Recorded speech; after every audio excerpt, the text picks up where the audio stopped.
cut my life into pieces. This is The Tidbits Pod.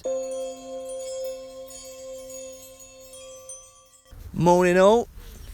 Out today on Sanderstead Rec in Croydon's fashionable South End. And we might get some traffic noise. We might get some bird song. Maybe the overspill of some recreational activities.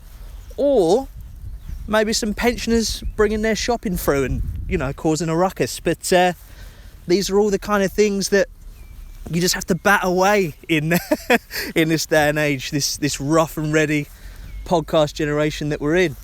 But yeah, it's pretty pleasant. Been freezing all morning. So back where I was, it's a bit sludgy, a bit sleety.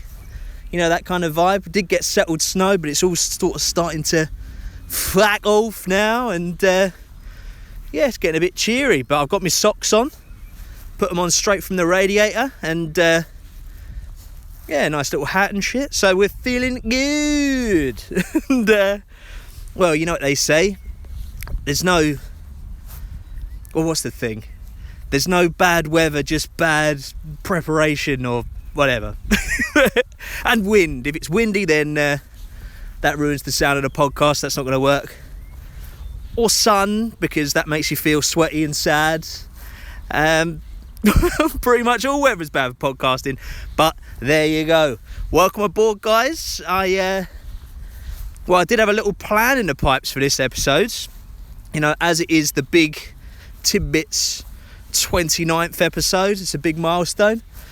Thought I'd do a little special, but that kind of fizzled out. I was doing a bit of emailing back and forth, but it did not come to anything. So then I went out and recorded one the other day, but then that got a bit dark. So yeah, bin that off. So this is kind of like a third time lucky 29th thing.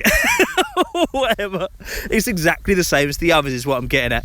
But yeah, so what's April been so far? We're almost mid-April without a Tidbits Pod, so lots to catch up on. I read 2 Michael Palin books. I've got those sitting in my bathroom, so a lot of Palin. The Himalayas one and the Sahara one, if you're interested, they're bloody phenomenal. But that goes without saying, really. Started listening to Sapiens. Have you given that a go? The history of humans. But I only just started to listen to that on the way here. And started the next level of a TEFL course. So well, if you need to know about non-stick frying pans, holler at your boy. No, it's teaching English as a foreign language. So, I've been doing it the other way with Spanish lessons as well. Like, Duolingo.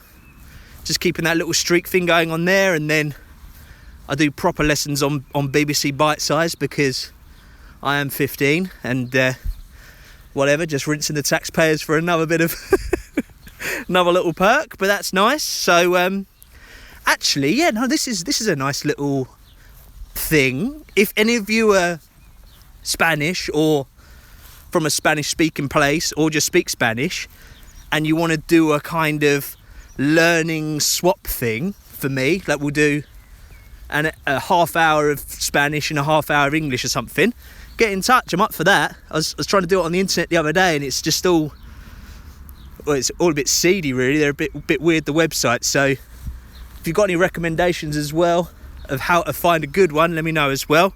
That'll be bloody nice. But what else have I been up to? Walked to Godstone and back the other day.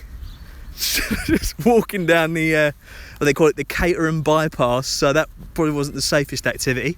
But it was a bit of a mission, but yeah, beautiful. Just nice to get out. It was properly cold and the cars were going by, so that was not the best idea. But still above the 10,000 steps a day average thing that I wanted to do, so that's all good. And that's been my week, really. All that kind of interwoven with Well, a little bit of job hunting, but that's the job hunting is kind of the catalyst for all of this other procrastination. But yeah, since the last one, oh yeah, big thing. I watched the rest of Lost. I motored through, so I was just on my exercise bike watching Lost, and it hasn't really been the most rich week in activities, but if you're up for a Lost drinking game, yeah, there was a lot of recurring stuff that pops up quite a lot. So I mean, you could drink whenever someone says they have a right to know something. So they'd be like, I've got a right to know who's hoarding the medical supplies, or they've got a right to know who's buried in that hedge. I've got a right to know what's over that ridge. Where are all these rights written down? He's got a right to know what's inside that box. I mean, yeah, so whenever people are talking about their rights, or whenever someone gets knocked out, that happens once or twice an episode. Double the drink if it's with the back of a gun. That's very recurring. Whenever someone's held at gunpoint in general, actually, like, do you find that isn't it a bit tedious in film or TV when there's a standoff with guns? Like, you can just imagine the writers sitting around like, oh yeah, we need to up the stakes in this, we need to sort of, unveil the secrets or whatever. Should we get some guns out? Yeah, whatever, it's been 20 minutes, why not? So go ahead, man, shoot me, I want you to do it, shoot me. You're just like, okay, no one's gonna get shot here, they're getting paid too much. Like, they're not gonna get rid of Jack in this series. Something. You don't have the guts, man. You're yellow. I can see it in your. You just don't have killer instinct in your eyes. It's just like, oh, I've seen this sequence a lot.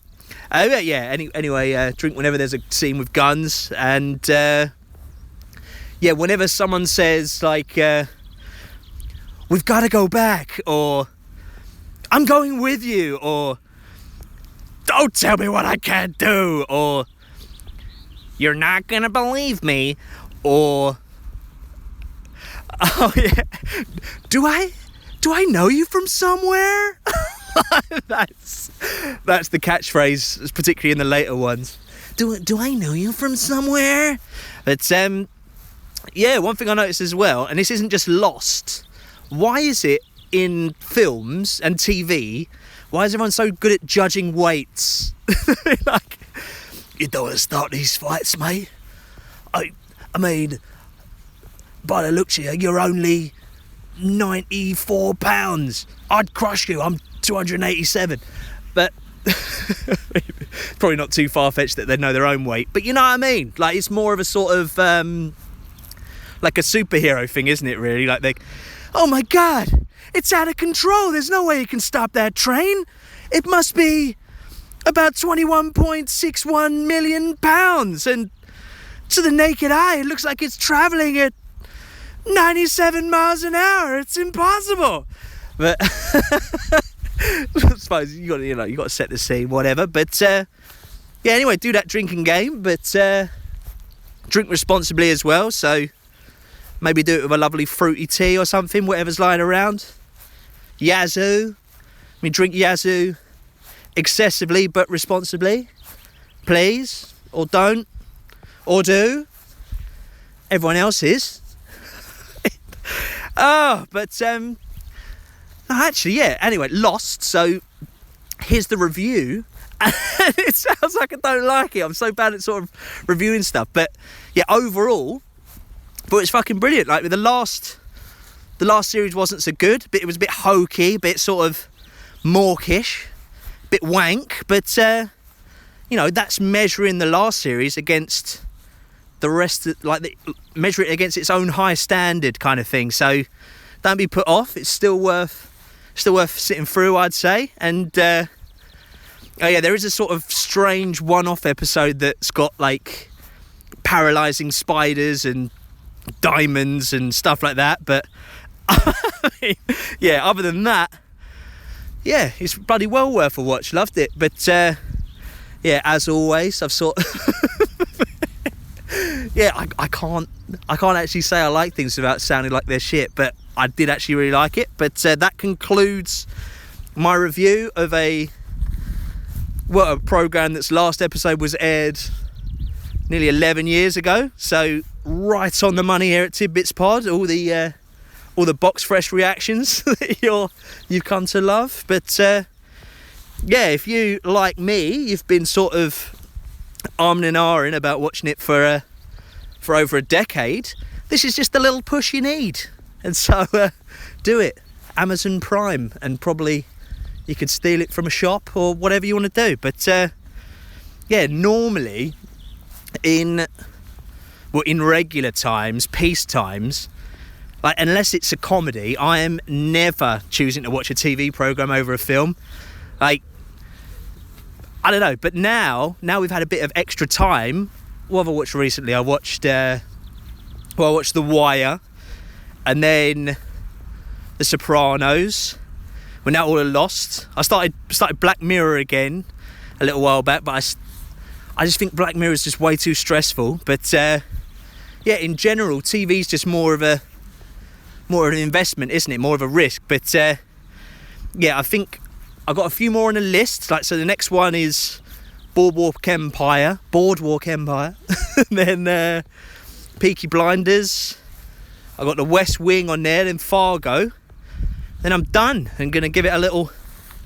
Yeah, before I do get stuck into another one, I'm going to give it a little while. But yeah, like, just watching them back to back does make you go a bit mad, doesn't it? But the last series I watched as it was coming out, was Breaking Bad, whenever that was. Like, actually waiting a week between episodes and then a year or so between series. Absolutely killer. But yeah, overall I think it's much better to sort of save them up and then go back to back, isn't it? I mean, just so you're not... Actually, is it quite nice, that feeling? Maybe I miss it, but yeah, it's nice to just be able to watch them all, and then you know how much you're getting into as well. Like, imagine just starting now watching... I'm going to start watching Coronation Street or something. I don't know, you're just never going to catch up. But whilst we're on the subject of recommendations, actually, if you haven't already, give Steve-O's podcast a go. It's called Wild Ride with Steve-O. And well, it's funny because I just love listening to them talk about sort of random fucked up shit as if it's kind of an art piece or an installation or something. Like, particularly, it's one of the newer ones with Danger Aaron he's got on there, and it's a real kind of deep dive. So they'll go like, well, I put it to you that Ryan Dunn's car up the Jaxie skit is the most gnarly stunt we've ever done. Ah, yes, that was a delight. But what about the time that I put a leech on my eyeball? Wonderful, just wonderful. Yes, absolutely. But I mean, I should explain. Like, I like to pretend that Steve-O and all the jackass people are actually characters played by old sort of Thespian British stage actors. So I mean, just imagine they're sitting being interviewed inside the actor's studio with, little Jimmy Lipton, R.I.P. But he's like, okay, wonderful to have you here. May I speak with Stephen, with Steve-O? May we have a chat with him here at the actor's studio? Okay, yes. Very good. One moment. Yeah, fuck yeah, dude. I'm Steve-O. Yeah.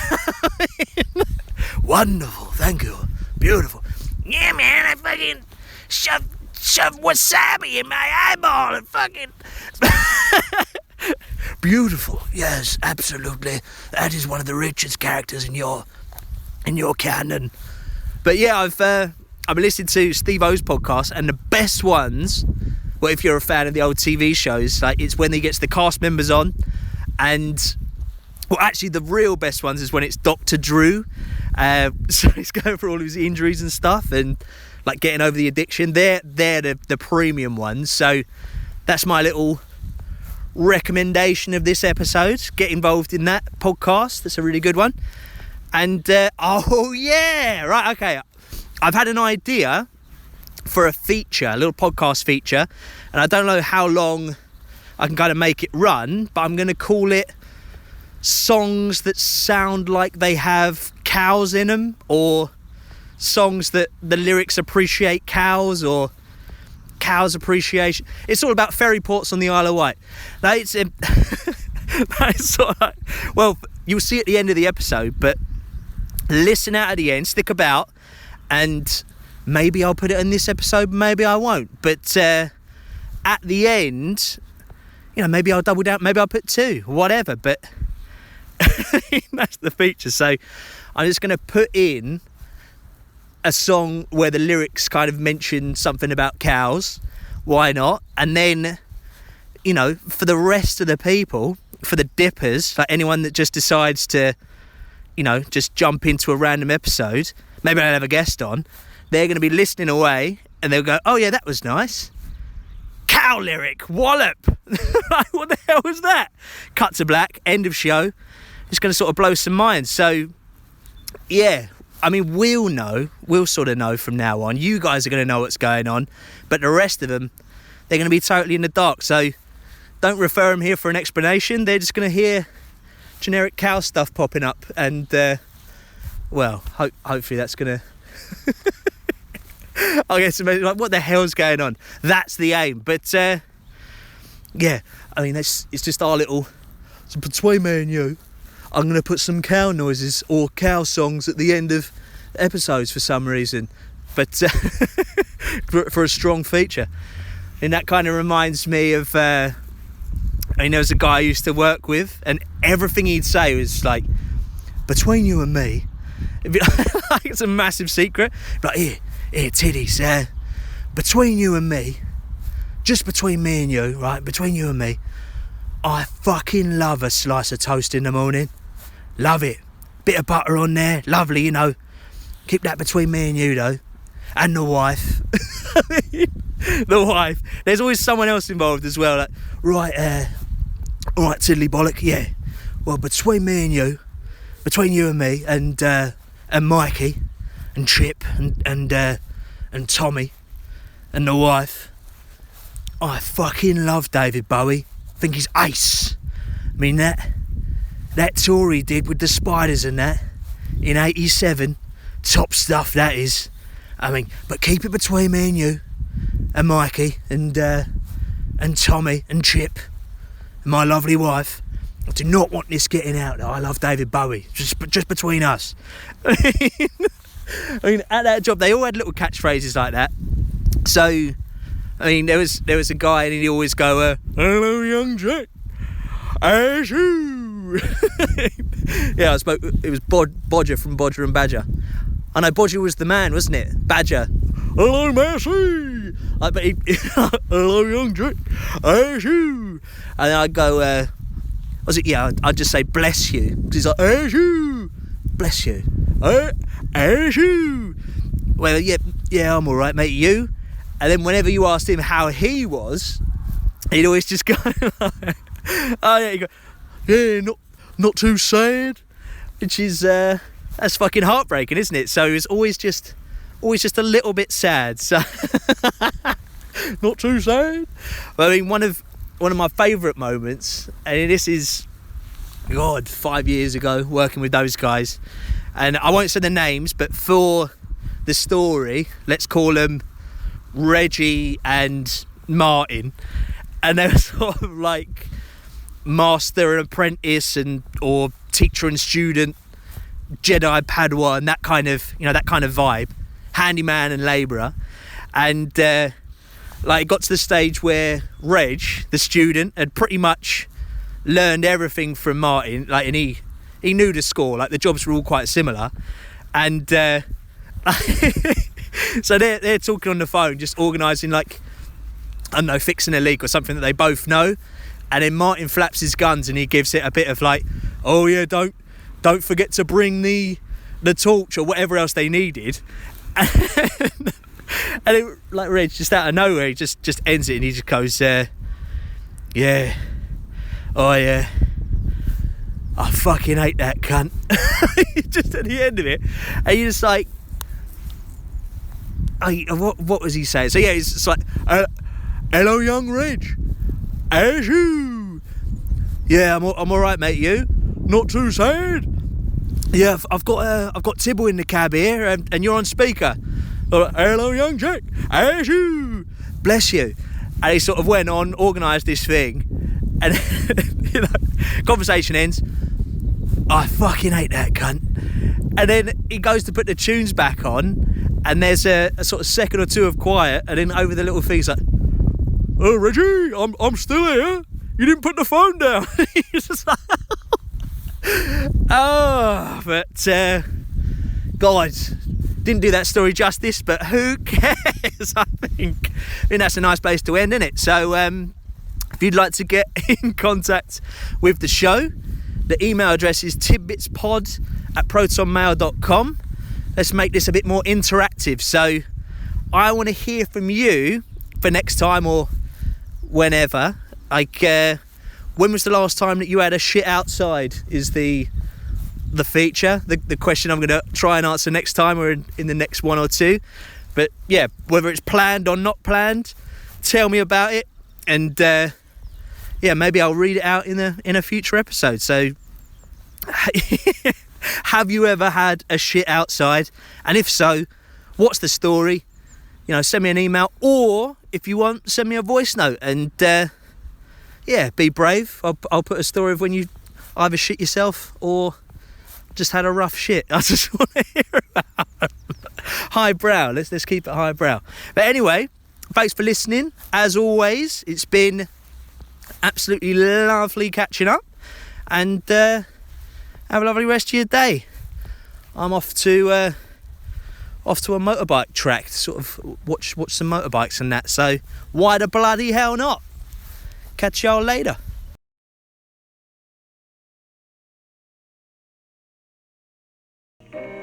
Everybody loves the things you do, from the way you talk to the way you move.